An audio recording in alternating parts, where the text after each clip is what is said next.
Morning, everybody.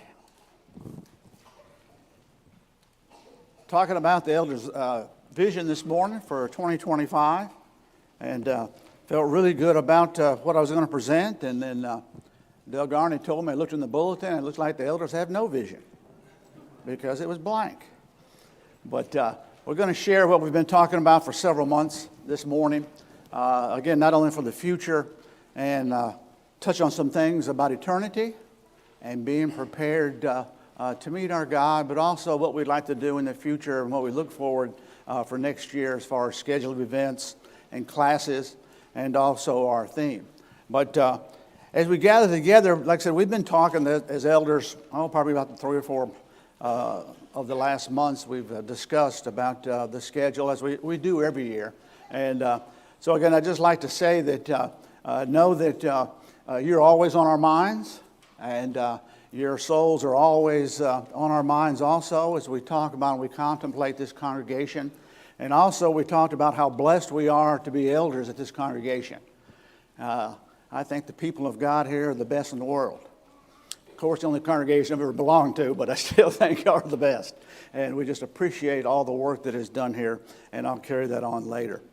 But 2024 is almost over. We got 10 days till the new year is upon us. And as we look back over the last 12 months, we've all experienced good times. And I would say most of us that have some trying times also. The ending of one calendar year and the beginning of another is a time of both reflection and anticipation. It's a feeling of starting over whenever a new year starts. And we review the past year and note not only the things we have accomplished, but we also those things we have failed to accomplish, we call to mind. We look to the future year and reflect on how we can achieve more, gain more, but also those things that we have failed to accomplish. We look to the future year and reflect on how we can achieve more, and also how we can be more comfortable and more happier in the year to come. And those are things that just, human traits that we look forward to.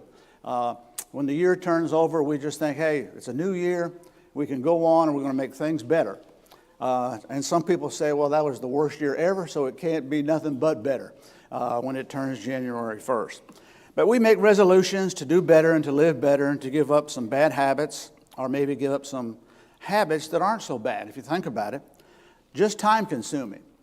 If you think about it, TV, Facebook, TikTok, work, sports, those aren't bad things, but they are time consuming. It takes our minds away from God. And if you wasted 3 hours last night watching the Tennessee game, it is time consuming that we take up our time when we could be doing some things and studying or reading our Bible. But it also should be a time of preparation and purpose. Looking forward as we think about our goals and what we would like to accomplish in 2025. Since we're already thinking about next year and making plans in our minds, I would like to discuss the kind of preparation that is far more important than just preparing for a new year, and that is preparing to meet our God. If Christ came back today, would you be prepared? I think that's a question we always ask ourselves. What kind of life am I living? Is God pleased with the life I am living? Is He pleased with the service I'm giving? Do we feel guilty when we don't think we're doing enough? I think we all feel that way from time to time.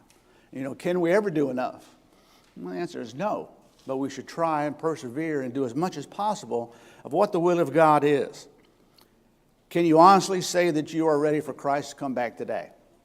It's a sermon we hear from time to time and Pete talked about. But if you think in your heart, really, is things in the earth more important today, family, friends, or whatever it might be, more important than Christ coming back today?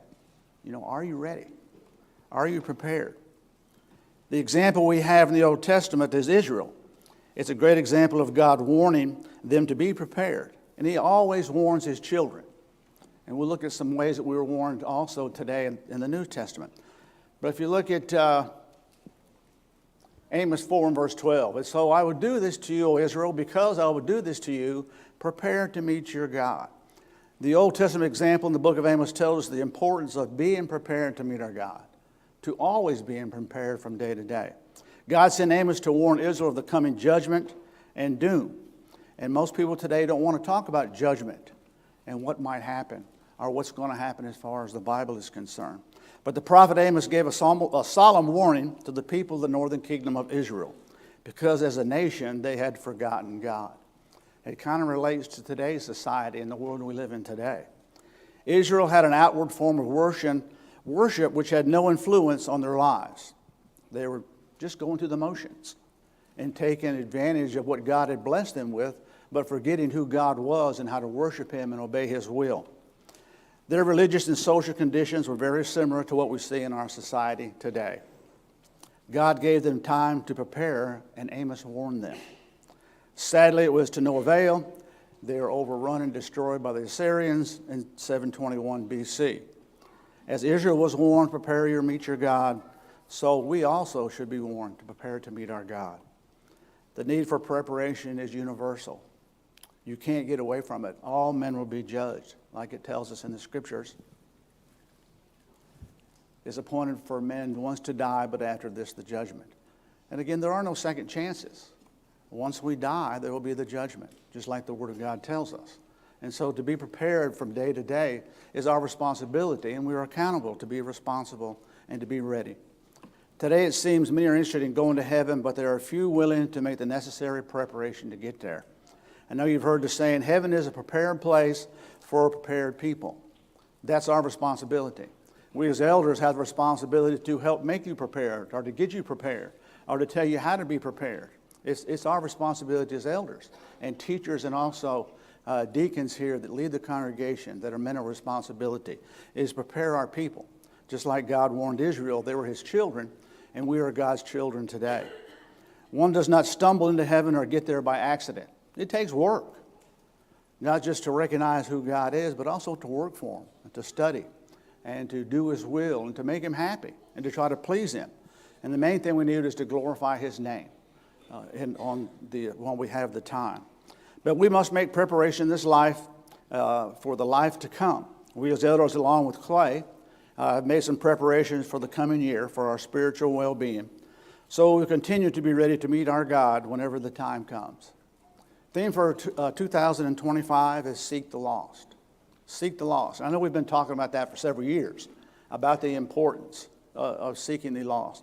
This year we want to kind of take it a step further, because last year we talked about reaching out, and that was the first step, about seeking the lost.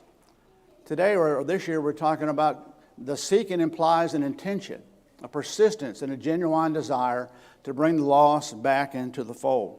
It involves a more personal feeling, I guess, of seeking the lost. We talk about it all the time, but do we personally feel that people in the world are lost?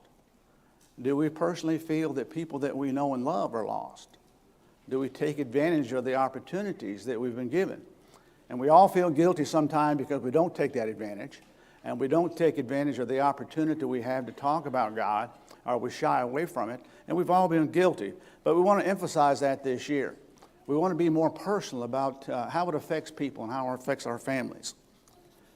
Our mission statement has always been for several years, probably 20, 25 years, this has been our mission statement, to make known the wisdom of God. And it comes from Ephesians 3.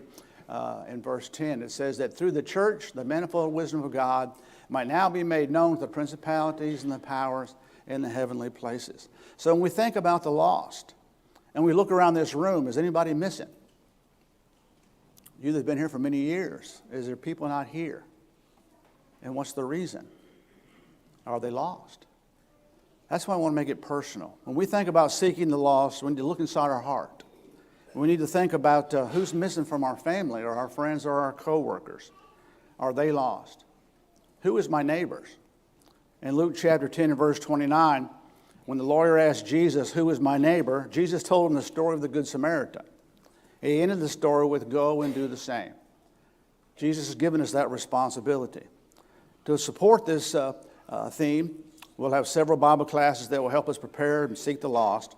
And Clay will present a series of lessons from the parables as Jesus taught about the lost sheep, the lost coin, the prodigal son. His lessons will be designed to guide us to live out our theme in 2025. You know, God established His church as one of the main responsibilities is to make known the wisdom of God. But you got to know what the wisdom of God is to make it known to other people. to the lost that are in the world and to share it with the lost. And so our responsibility is to tell people who Jesus is, to tell us the importance of what Jesus means in our life. Who is Jesus? What did he do for us? To tell people that he was raised and crucified and that he means so much to us. When people ask you, who is this Jesus, or why do you worship God? I know that I always used to, family members in my wife's family, I guess, I'm guilty if I get in trouble here, but they thought we belonged to a cult because we went to church every Sunday. And then we went on Sunday nights. They just couldn't understand. Why do you go to church all the time? They thought we belonged to a cult. But how important it was. And so we show that to other people. Why it's important to worship every Sunday, morning or night, and on Wednesday, because we put God first in our lives. And we need to tell other people about it. We need to tell them how to be saved. If anybody asks you, how were you saved? Well, I touched the TV, or I just accepted God in my... But as we've been studying in Mike Youngblood's class, the Conversion Book of Acts, they're all the same of how to be saved. We've got those examples. We need to share those with people about how to be saved. And it's not just recognizing who God is. There's something we have to do. There's action that we have to take to be saved and to make sure that we get to heaven. How to live a godly life. And again, through the New Testament and the books of the Bible, we'll be able to tell the people how to live a godly life and what's expected. Also, we need to be the example.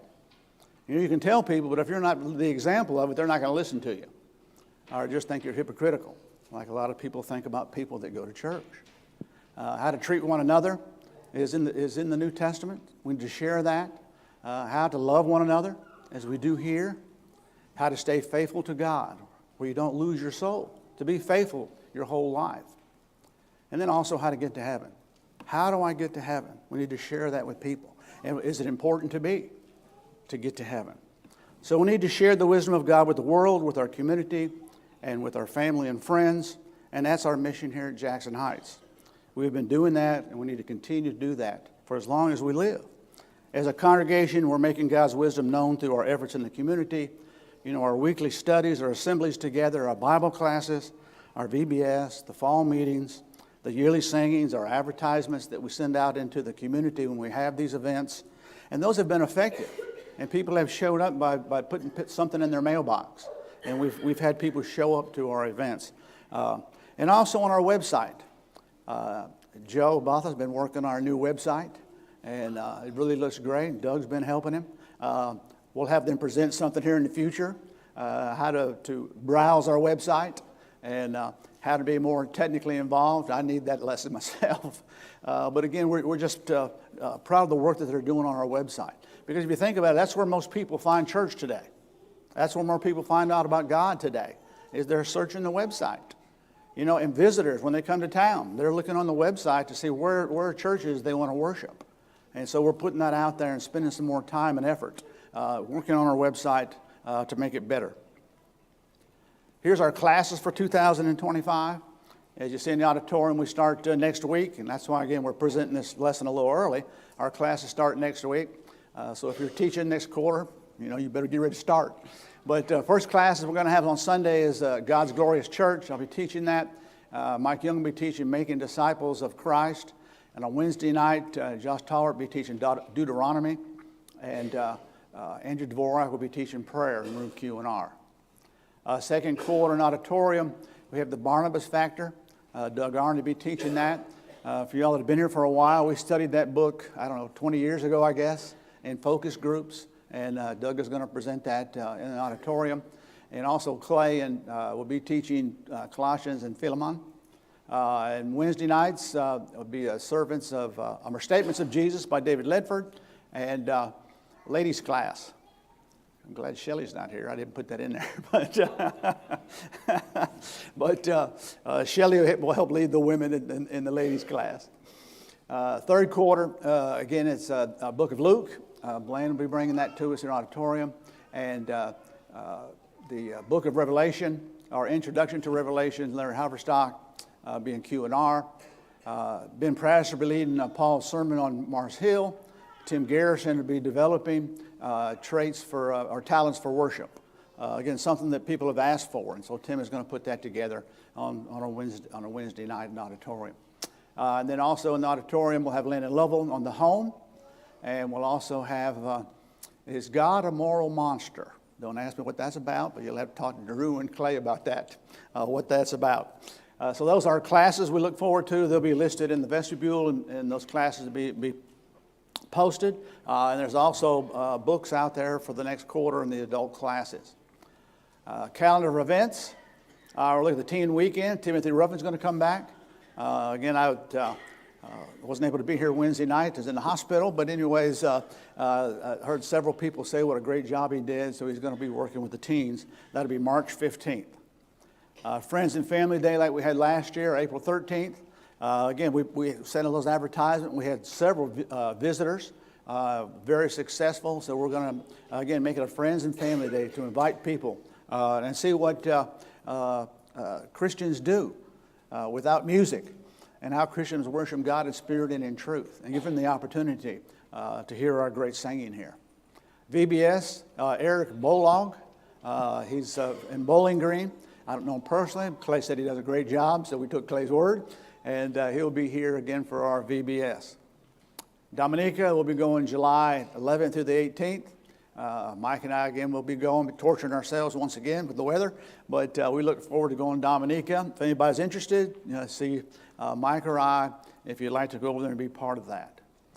Gospel singing, again, July 25th, and again, I hear people say every time we have a singing how blessed we are of the song leaders we have here. I think we're one of the blessed congregations, I'd say, in the whole world, as far as I'm concerned. How many great song leaders we have, and they do a great job leading the singing. And this opportunity, again, we started this to bring visitors in and see what a cappella singing is all about. See how when people get together and sing to the Lord without instrumental music, what it sounds like. And so this is our opportunity to invite people to hear our singing, to see and hear our song leaders. Ladies' Weekend, Gigi Jeffries will be here. We didn't want to cause a problem at home. We had Sean last year, so we brought Gigi this year. That way we won't have no problems at home. But she's looking forward to it and very excited when we invited her and talked to her, and she can't wait to come and visit with everybody again. Gospel meeting, Benjamin Lee. His wife did the ladies' class last year. He preaches in Texas, and so he'll be doing our gospel meeting October 19th through 22nd. Again, as the elders, we always put these dates out early. You haven't even picked vacation yet for next year. So when you pick your vacation at work, look at these dates and line it up. That's what it's for, why we get this out early. So you can be here and participate in these activities that we put. And this is part of our work together, is being here and edifying each other through these activities here at the building and beyond. And also the Elders Deacon meeting, first Saturday in November. Again, we didn't do it on time this year because of there was a death in the community. But again, we've met, and we're also going to meet again this month. The elders and the deacons talking about the work for the future. Evangelist support, again. This is a great part of our work here. We just get feedback on this all the time. We support this guy right here and his family. And we just appreciate Clay and his family and their work they do here. They do a great work. We just appreciate, because it takes a community to be a preacher. And the wife is on board, and his family, they do a great job here. Elkin Vigilant in Dominica, we've supported him probably 17, 18 years. Seth McDonald, he was here doing our fall focus in Missouri, and it seemed that church is really doing well and growing. And we're just really proud of the work that Seth and his family are doing there also.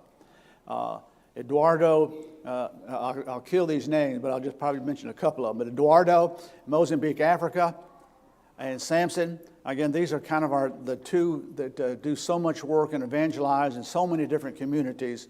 And again, as we've talked about and we've mentioned over and over again, they convert whole villages. I mean, it's just hard to imagine. It's hard here in America to get one person to listen to the gospel or to do what the gospel says. And they convert whole villages at a time when they get the opportunity. And they're invited into those villages and get to talk to those people. But these are the two we've been supporting the longest, along with Norway in Mozambique.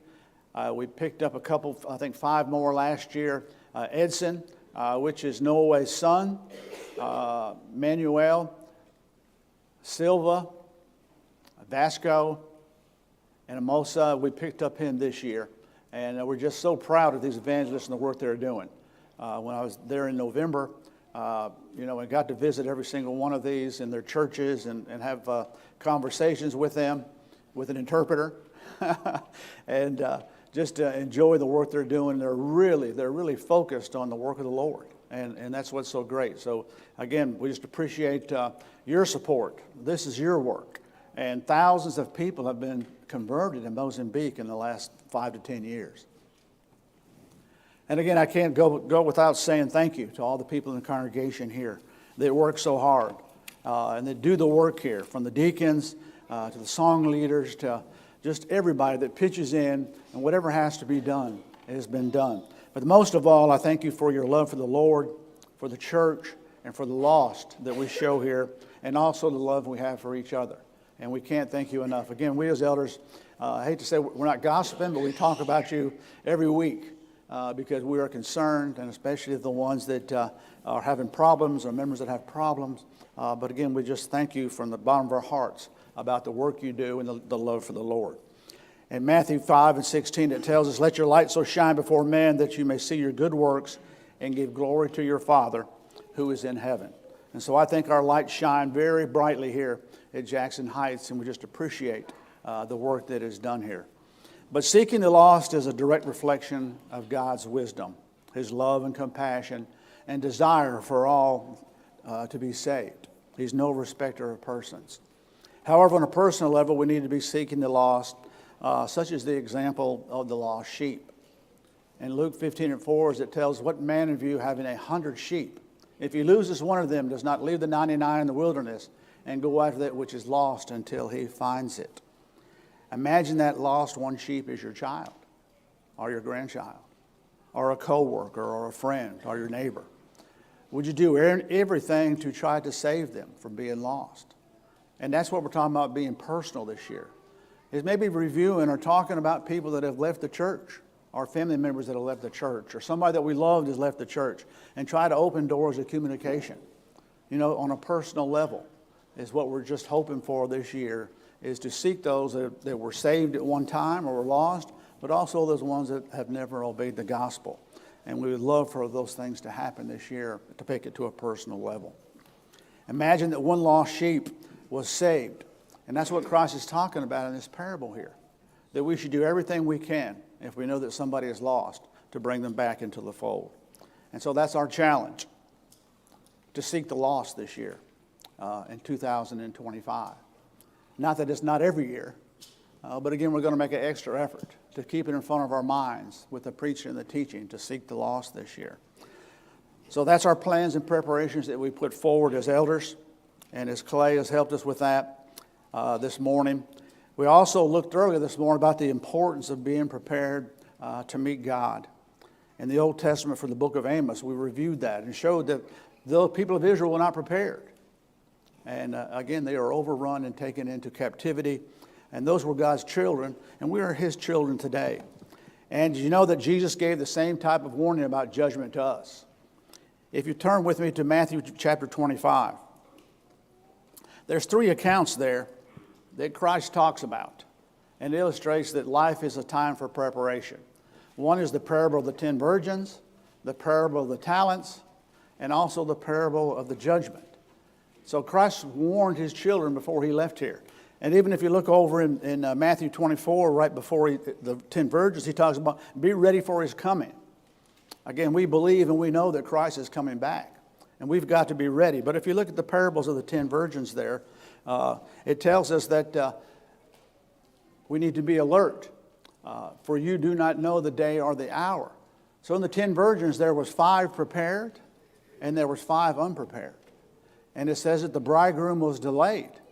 And so they took it upon themselves not to be prepared and not to be ready. And so again, you see what Christ tells them. Be alert because you don't know the day or the hour. But we as Christians know that He's coming back. It's our responsibility to be ready and be prepared. If you look at Matthew 25 and verse 30, when it talks about the parable of the talents, He says, throw out the worthless slave into the outer darkness. In that place there will be weeping and gnashing of teeth. So the gift of talents was given, 5 and 2 and 1. And one had 5 doubled his, and the one had 2 doubled his because of the work that they'd done, but the one only had 1 talent, hid it. You know, are we hiding our talents? We've all been blessed with some kind of talent to serve God and to work for God. So what happens to the one person that hides it and doesn't put forth the effort that God expects from us? He's blessed us with some type of talent. We all have something that God has given us, individual talents. And we see what happens if you don't use that talent. It's our responsibility, again, to do that for God and to be prepared and be ready. Also, it tells us there in Matthew 25 and verse 46, when the judgment comes, there will be a go away. He will tell these people, or these children of his, these will go away into eternal punishment, but the righteous into eternal life. How are we living our lives? Again, I talked about being ready and being prepared. We all know the judgment is coming as Christians. We talk about it all the time in our preaching and our teaching. We're aware of it. But are we prepared? Are we ready? Because the judgment, everybody will stand before God and give an account of the life that we have lived and the effort we have put forth in serving Him and showing Him that we love Him by showing His will and helping people along, helping individuals, whether they're lost or whether they're members of the congregation here. So again, these warnings of Christ are for our benefit, to keep us prepared, to live our lives looking forward to that day when we will meet God. So my conclusion is you can make no better resolution for a new year than to live each day in accordance to the will of God, so that you will be prepared to meet Him when the time comes. Ask yourself, am I prepared to meet God? If not, why not? Make preparations today. If we can help you in a spiritual way, or we can help you, like I said, you've had a rough time, and that you want to come back to the Father, and that you sinned and want to make a public notification of that, come forward as we stand and sing. Would you be free from the burden?